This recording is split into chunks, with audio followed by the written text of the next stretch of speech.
Okay. Let's talk about a lovely moment. You had a lovely moment with Asia O'Hara in the workroom. Take me back to that time. It was good. I mean, it was like at the height of all the drama. Yeah. And like, not to discredit Asia, but it was a little produced. You know, like before cameras were rolling, she said, "Producers want me to come and talk to you. Is that okay? Do you have time?" Yeah, sure.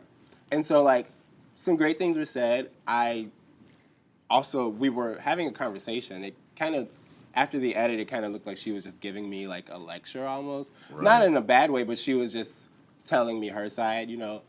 I said my piece and she kind of understood that as well, but the final cut didn't look that way. Right. And so like, it was a great moment and I appreciate her for it, but take it with a grain of salt because after all, it was produced.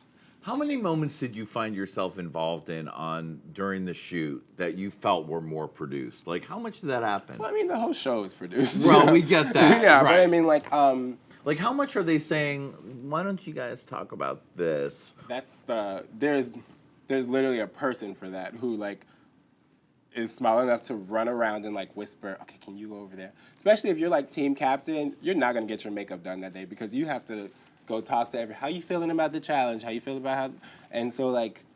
And I got that task a lot because I wasn't afraid to talk. And so people, you know, producers were very happy to send me here and there to say things. But that's showbiz. That is showbiz. Yeah. Speaking of showbiz, one of your roughest moments was Blue Ivy in Snatch Game. How could you do that to your beautiful Blue Ivy and your Beyonce? How did that feel? And like, what was going on there? That was, okay, so I have a solid Blue Ivy. Okay. Is the thing. And like, I auditioned with Blue Ivy and I got on the show. And like, multiple people who were in the room said to me later, they were like, if it wasn't for Asia, your Blue Ivy was cute. And so it was like, and me being not in the right headspace when Asia said, is it okay if I do Blue Ivy or I do Beyonce and we can back off? As a competitor, I should have been like, hell no, like don't step on. But I was like, sure, I needed a sister. I wanted to have somebody to lean on in the moment. I didn't know that she was not going to be a good Beyonce, but I was like, so, you know, it kind of brought me down, and it sucks that I was the one in the bottom anyway. A lot of times with the show, I try not to, like, hash out what was fair, what was not, because what was most important to me was that I am not there anymore, and I don't have to go through that. Right. Well, we just have to continue hashing back through it for a few more minutes. Now, tell me, there was a point in which all four queens on the runway thought you were the one to go home. Now, that moment, first of all, being on the runway is intimidating already. Yeah. You're under a lot of pressure, and then everybody throws you under the bus. What's that moment like on stage there? Just in general and specifically that moment. Like being on stage is like, when there's so many cameras and then you're in front of all the judges, so you really want to make a good impression. And you know, like, at that point, the judges hadn't seen my claws come out with anybody, so I was just like, ooh, y'all gonna make me. And it was eerily similar to when Tyra Sanchez got called out by all the girls in her season, and they all said that she should go home. And I feel exactly how she felt. They're testing me right now, and it's kind of pissing me off. But yeah, so I was like, you know, like Monet said it. Okay, sure, we don't really have that tight of a bond at the time, so I was like, all right, fair. Monique, Asia, like Aquaria, I could expect. Eureka, I would have expected and respected because for me, it wasn't who had the best grades in school. It was, who am I comfortable with crushing their dream? Because somebody, you know what I'm saying? Like, I am about to, like, snatch somebody's, like, livelihood from under them. Who am I comfortable with doing that? And then, I was so offended because it was like, okay, after one girl says you, after two girls says you, now you other two bitches are just going to finish me off, huh? Okay, so that was like, and I just remember, like, the transition from, like, being on stage to going over to Untucked, me just being like, I'm finna fuck these bitches. Like, just, like, sitting on it, like, I'm gonna gloves off. Let's just go there. And because I really I didn't deserve to be in the bottom because my Blue Ivy wasn't as bad as it came out. There were some jokes that didn't get aired and stuff like that. But, Asia came to Drag Race without a plan for Snatch Game. Right. We had to do 3 Snatch Games in our audition. You don't have one That's ready. shocking. That is the most shocking fact. Right. You don't have one ready. Monique, if we're talking about the competition, Monique was pulling this fabric off the wall and safety pinning it, safety pinning it to the stage at the time. And so it was like, girl, if we're being fair, like y'all say y'all are, you're not ready. You weren't ready today and you weren't ready yesterday. So if that's the game, then I should have. Okay. So that's why I let have. And people were like, oh, you're being hypocritical, you're being immature. No, I'm being hurt. And that's how I felt, and that's what you get when you hurt a vindictive bitch. So you were eliminated after the share challenge, though I thought your share look was on point.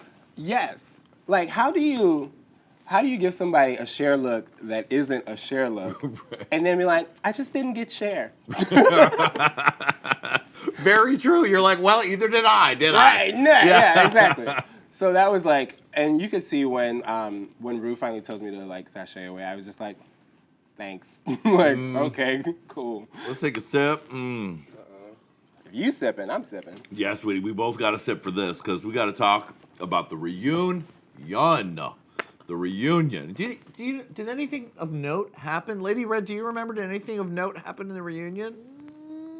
It seemed short and sweet to me. I bet it did. I bet it seemed zip in, zip out. You get in, you get out. So that was quite epic. It's a lot.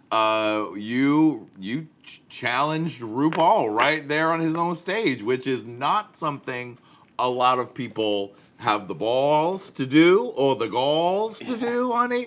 Tell me about what was going on that day.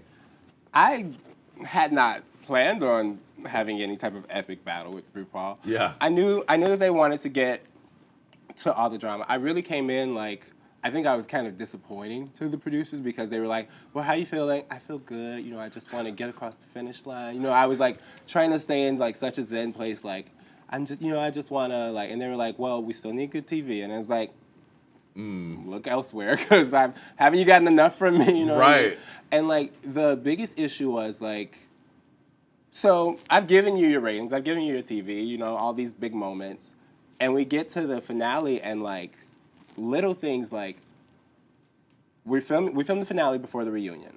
And at the finale rehearsal, I could see where my boyfriend and my assistant were supposed to be seated next to me. And then we get to the filming and they're up in the balcony. And so I waited, and right before they brought Eureka out on stage, I walked to the lobby and I said, I'm not going back in there until I find my husband. Because I didn't fly these people out for them to, I need emotional support right now. There's some shit going down. And it was okay, we're done. I've given you your ratings. Just be nice. Can you be nice now? Yeah. I'm not competing anymore. You don't have to treat me like I'm in a cage still. Just be nice. So I was like, I'm just not going to give you what you want at any turn for the rest of this. And so. So they're all with sticks trying to, get her. Poke her. Just trying to make sure that they were going to get a good finale or reunion. And I was like, okay. So I had even texted all the girls the morning of, can we please get through this civilly? Especially, I texted all the black girls because Black Girl Magic, the big one was coming up, and I was like, can we get through this without having a black cat fight? I just don't. Right. I don't want that for television, and I don't want that for myself. And so I was, somebody got froggy. I was like, hey, that's your thing. Okay, whatever. And they just could not get a rise out of me, and so then it just got to this point where Ru was the one that was trying, and it was like, it's time to go. It was like, yep. Because nobody goes on Drag Race to argue with RuPaul. No. You want me to argue about drag and race with RuPaul on RuPaul's Drag Race. Nah, I gotta go. No, thank you. I'm not doing it. So that was never the option. Yeah. And they were not expecting that. I bet they were not. Ooh, that was fun. Yeah. Because because the hotel was connected to the studio, to the stage. So I walked from my seat to my hotel room. Wow. And it was awesome. And I took my mic off and I handed it to the nice lady and I said, back. And by the time a producer got upstairs, I was out of drag. Wow. Cold cream. I was putting on jeans. Hey, how you doing? And I still wasn't angry. How you good? She's like, well, we just want you to know if you want to come back down. I'm going to go to lunch. I'm kind of hungry. Like, deuces. It's such a good thing. Excuse me, Vixen. And I think they were trying to, either, get Asia or Rue or somebody to come up and talk. They were like, well, somebody might want to come talk to you. Well, they better be quick because my Uber's on the way. I was not, it was such a good feeling to just be like, you can keep this whole thing. I don't need it. Yeah. Yeah. I mean, that's bold. It was, it's not the greatest career move, but it was what I needed to do for myself at the time. And I think people forget about that. All right. I mean, you covered it, and you covered it good, sweetie. Yes, you did. Yeah. So what is next for you? Music. Yeah. I've been recording songs for a year. I'm just about done, and I really want to put out a video project. I don't want to do a single. I almost did a single every month because I have so much music ready. And it's, two-step verification only lasts so long. Somebody's going to break through and get on my songs. So I'm trying really hard to hold everything close to the chest, but I really want to put out a project that makes a statement, shows some fashion and some art, and there's just so many good lyrics coming and stuff that I wrote years ago that matters more now, and I'm just I can't wait to give it to everybody. That's fun. When do you think we might get that? Sometime this year? So definitely sometime this year. First of all, videos are expensive. Oh, yes, they are. So, she's got to rack up the coin. But that's why we're doing a magic. We're expanding. I'm got so many different sources of income because I'm a smart girl. And so I'm saving up my coins because I want it to be right when it comes out. And so it's coming. And we're going to show Chicago to the fullest. And I'm going to have all my girls in it. And it's going to be a big deal, and it's going to come without a warning because that's how I like to do things. Yes. I love it. Well, Vixen, I think you're an incredible performer, and I think you said a lot of things and put a magnifying glass up to a lot of issues that have happened, especially within the fandom of Drag Race, that everyone else was afraid to say. Thank you. So I really respect you for that, and really looking forward to what you have to bring in the future. Thank you so much. Yes, and honey, you turned it so fiercely. You snatched a trophy, sweetie! Yeah! There you go. Is that what this feels like? Yes, this is what it's like. Really? Thank you. And now that you're single, I know you might need a couple men. So we also got you a lap dance. Yeah! Oh, it's the boys from SOB. Oh, yes, that's right. I'm looking. Wait just a minute, because something looks good. Oh, yes, it does. Oh, yes, it does. You got it from the front and the back. Wow. Very nice. You don't need to go and grind it. You got it. Yeah, they just do whatever you want. Give me my purse. I need some singles. That's right. Yes. Oh, that Lady Red picked us out with some black lady screaming. Yes. Hey, Qween. Hey, Qween. Hey, Qween. Hey, Qween. Look at that dirty nasty. Hey, Qween. Well, we're not finished with the Vixen, of course. You're going to need to tune in to look at her because she's going to be looking and spilling, sweetie. Thank you to Lady Red. Thank you to the boys from Echo V, but mostly thank you to the Vixen.